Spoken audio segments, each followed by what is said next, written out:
Our top story tonight, national unrest hitting home this weekend in Colorado Springs. A video out of Minneapolis showing 46-year-old George Floyd pinned down to the ground by an officer kneeling on his neck has sparked outrage in dozens of cities this weekend.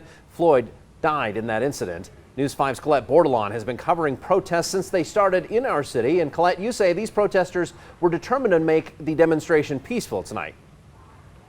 That's right. I'm out here outside of the Police Operations Center. As you can see behind me, we do have a number of protesters out here right now, and they were just chanting, "I can't breathe," one of the quotes that was made famous by that video of George Floyd. Now, protesters did come here, left for a little bit, and then came back. I did just hear an officer go over a loudspeaker of some sorts, asking the crowds to push back a little bit, saying they do want to protect their civil rights and don't want to use measures like we saw last night, where around 40 arrests were made, and many protesters want to make sure their message doesn't get overshadowed by what's happening.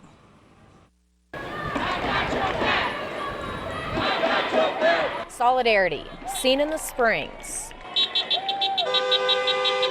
with hundreds out in full force for the second day in a row. We want everybody to know how bad we're hurt. Like Chanita Lynn, a local mother, thinking about how George Floyd's mom must feel. If that was my child, you would just have to lock me up because I would not be able to take it. Calling for change from local leaders. We have to let the powers that be know how we feel. Many encouraging a peaceful protest, but Saturday night, the mayor of Colorado Springs says some rocks and bottles were thrown. It got to a point where people felt like they needed to, quote unquote, rage against the machine. Honestly, all I can say about that is that's individual-based behavior. The police, I think, acted appropriately, used non-lethal means, in tear gas and other things, to eventually disperse the crowd. And quite frankly, we suffered a very minimum level of damage, a couple of broken windows. Mayor John SUTHERS calling out what he saw in Minneapolis. There is no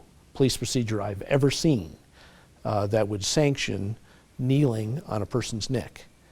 Wholly inappropriate. But saying the problem isn't the laws, it's making sure officers are individually held accountable for their actions. This general condemnation of the police, I think, is very dangerous. SUTHERS says the goal of our police department is to reflect the community, and all of the officers have anti-bias and use of force training. He also says he's proud of those who protest peacefully. There's hope for us, but at the same time, it's kind of a shame that we have to fight for getting this far, you know? Tommy DANTZLER, one of many who marched to the Police Operations Center. It shows bravery, it shows we're not scared. And calling on everyone to act long after the protests end. If you are on a neutral ground, you're against us at the end of the day.